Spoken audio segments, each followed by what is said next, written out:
This map now shows how many counties are red and how many are high incidence. So red counties, you can see, if it's a high incidence level, that simply means that they're over 100 cases per 100,000 for every 2 weeks.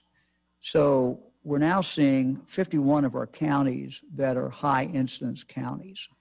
And that's just a real problem. What this means is we've seen this spread. And if you look at this, if you're in a high incident county or you're a red county, you know, we certainly should be concerned. We're not trying to scare anybody, but these measures have never looked like this since we've done this. We never had as many high incidence counties, and we certainly have a lot of red counties. So if you look at, for example, the western side of the state, 2 counties in, every single county looks like it's high incidence or a red county. And this really shows just how this virus has spread out throughout the state. And again, if your county's red or high incidence, that's a big concern. So let's step back for a moment and kind of look where we are going. As I say, maybe it's sort of like being at halftime. And I get questions all the time. Mike, when's this going to be over? Governor, when I can take off my mask? I'm sick of the mask. When can I do that? What's our goal? What's Halloween going to look like? What's Thanksgiving going to look like? What's Christmas going to look like? Next year, baseball, and on and on. And these are the things that we all ask ourselves. The truth is that no one can answer these questions with great certainty. What we can say is that things will get better, but in all likelihood, they will get worse before they get better. And we're already seeing that in the trend lines of the last several weeks. Virus is tough, it's cunning, it will not give up, sort of has a mind of its own. And all the experts that we talk to for months now have said, you know, when the cold weather hits, more people move inside, we can't really be outside as much, that's when we're going to see more spread. But I think it's important for us to look at, before we look at the future, and again, no one can predict the future, but I'll base this on what the experts tell me and people I talk to. I spent all day yesterday on the phone talking to more people, many of them around the country who've been following this very, very, very closely. I think it's important, though, to talk first about what we've achieved, because we've achieved a lot. You have achieved a lot. Ohioans have done exceedingly well during this. If you compare us with other countries, if you compare us with some other states, you know, we're doing pretty well. And what we've really avoided, because of what Ohioans have done and what they've not done, what we've really avoided is this huge spike where we would see our hospitals overflowing. We all remember first seeing those stories coming out of Italy. We've seen them come out of New York. We've seen them come out of California and Texas, Florida, more recently, Mississippi.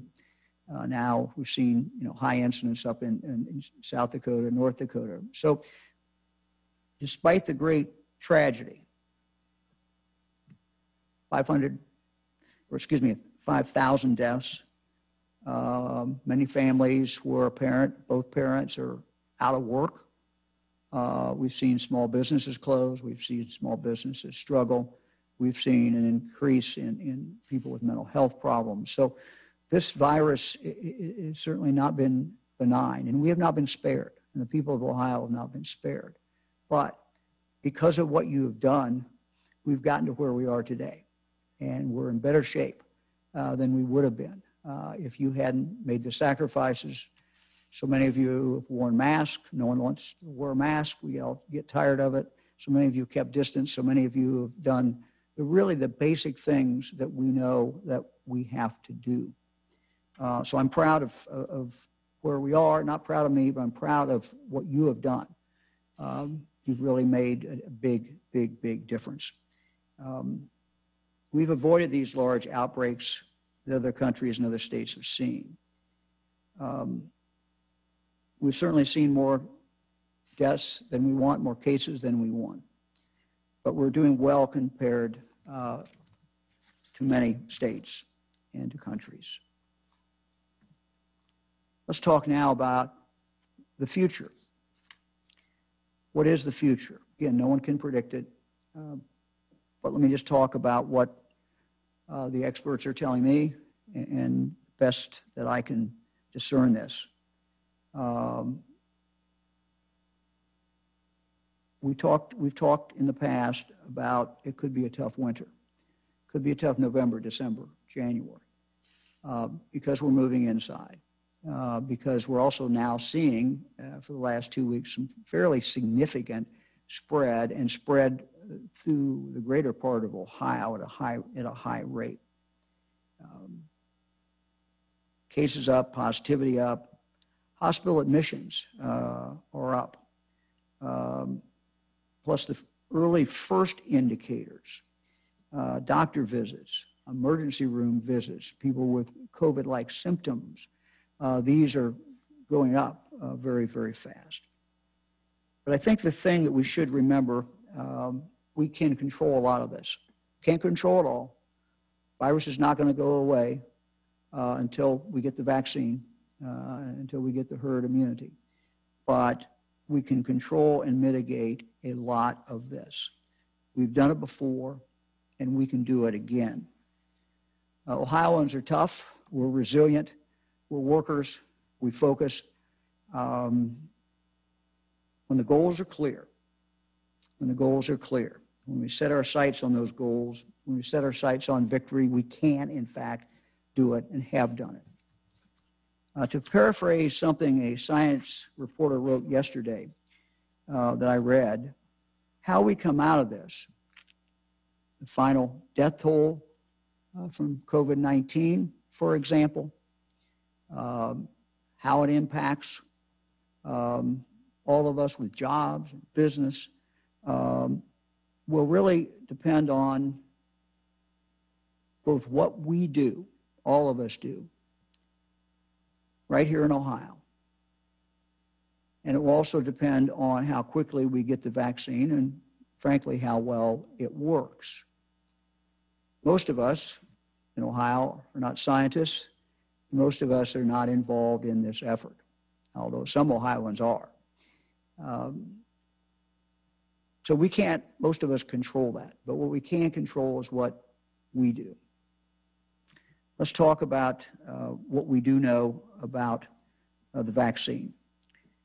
Look, we have every indication that President Trump's Operation Warp Speed, which is being subsidized with a lot of money, where they're subsidizing vaccine companies' clinical trials and manufacturing costs. We have every indication it's working. As the New York Times reported yesterday, the operation is, and I quote, working with remarkable efficiency. Doesn't mean there won't be glitches, doesn't mean it'll be perfect, but it seems to be coming along. And so it is coming, and judging by all the indicators, it will work. As I said, we aren't the scientists. We can't control the development of this vaccine. That's beyond our ability.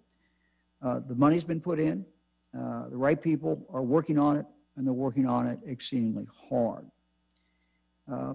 Here's what we can control. And it does come back to the basics. We can control what we do every day. We can control keeping a distance from other people.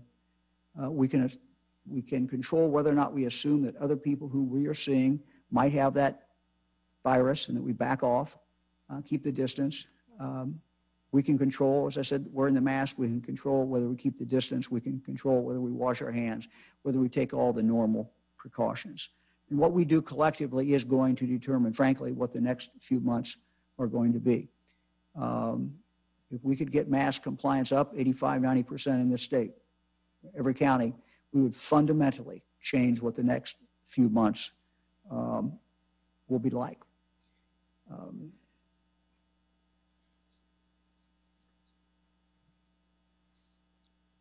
So as we look forward, you know, no one knows exactly how long this is going to take with the vaccine. So we don't know how much longer we're going to have to do this.